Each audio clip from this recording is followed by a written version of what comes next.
Hay una figura que está en el trasfondo de este fenómeno devenido bullying, y que tiene su arraigo en lo fraterno, en la lógica de lo fraterno, es decir, ese otro que llega a la vida de un sujeto que puede ser un hermano o puede ser un otro, un semejante.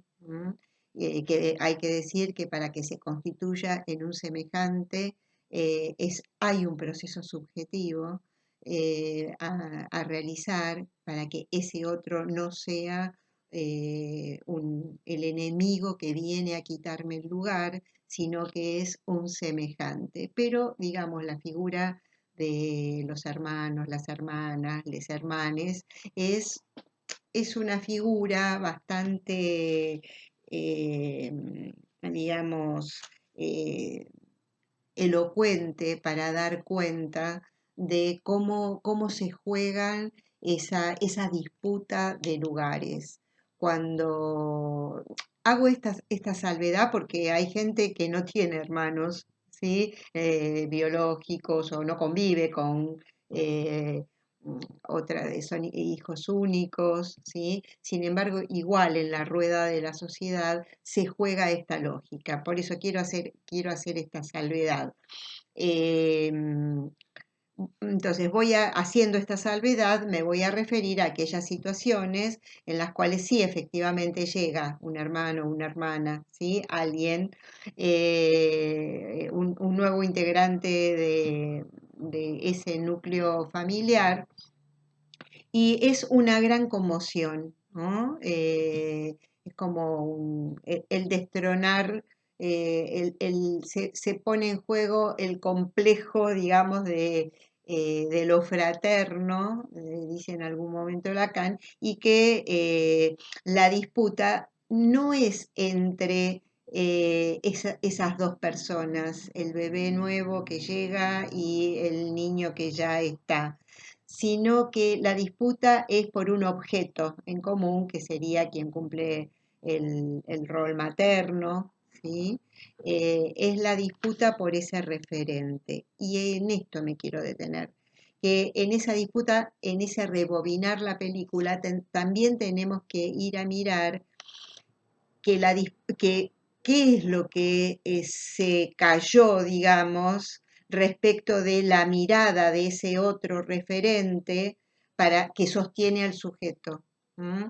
Entonces, yo hago referencia ahí en el texto al relato bíblico de Caín y Abel. No sé si ustedes lo tienen presente, donde lo que quedó del mito fundamentalmente es que Caín mata a Abel. Caín es el asesino, es el victimario y Abel es la víctima.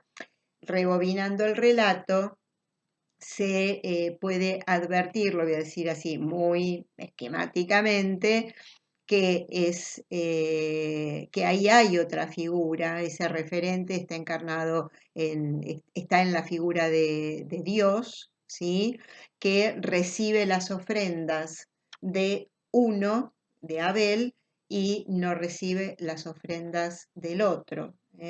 Entonces ahí el recibir las ofrendas es un reconocimiento a uno. ¿eh? Entonces, Caín no va contra la figura de Dios, sino contra el hermano, contra Abel. Dicho entre paréntesis, hay una obra de teatro que, bueno, ahora no se puede ver, pero seguramente en algún momento se podrá volver a ver o quizás en alguno de estos espacios para ver obras de teatro virtualmente. También está el libro, una obra de Mauricio Cartún que se llama Terrenal y que está montado sobre esta estructura, ¿no? Del mito de Caín, del relato de Caín y Abel, y que yo llamo el mito del trasladado a otros ámbitos. Lo podemos pensar como este mito del bullying al que estoy haciendo referencia, y es muy importante pensar esta otra figura, ¿m? Que sería la del referente, la de la madre, el padre o el maestro o el profe en este caso, en nuestro campo de prácticas, porque va a tener un papel importante en esta lógica que se va a estar produciendo. Incluso he leído hace un tiempo una investigación muy interesante a propósito de un fenómeno, una guerra tremenda, la guerra de Ruanda, no sé si alguna vez lo han escuchado, lo pueden googlear, donde dos pueblos que vivían muy pacíficamente, bueno, entran en una matanza de unos contra otros tremenda, y el análisis que leí y escuché en unas jornadas, es que en realidad lo que genera la guerra entre estos dos pueblos que convivían fue la figura del colonizador. El colonizador benefició a unos eh, que fueron en contra de los otros, ¿sí? Entonces, siempre es importante cuando nos encontramos frente a un fenómeno grupal en donde aparece alguien, estas disputas de la lógica fraterna, del amor-odio, como supo decir una colega, donde se juega la hermandad, ¿sí? Jugando con la idea de la hermandad, la hermandad, en donde siempre está ahí ese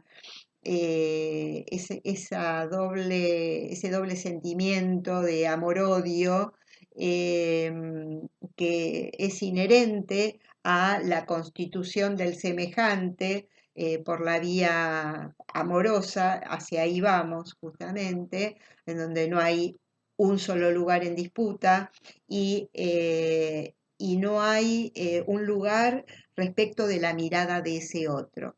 Señalo esto y subrayo esto porque nos va a tocar en los grupos o nos toca en los grupos dirimirlo, ¿no? Como el caso que en uno de los videos que ustedes trajeron, cuando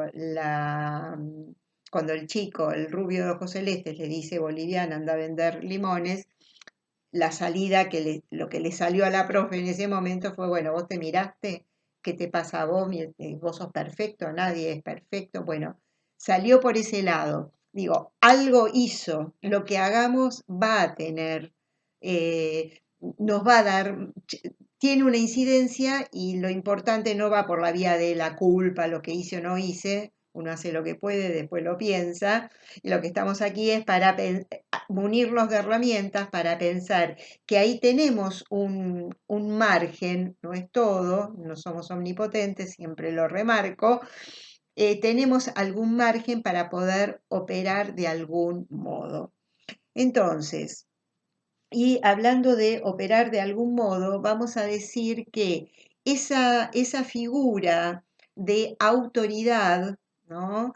Eh, va a jugar un papel, que en este caso la autoridad, entre comillas, es la autoridad del docente, autoridad entendida en qué sentido, como autorización, como hacer autor a los otros.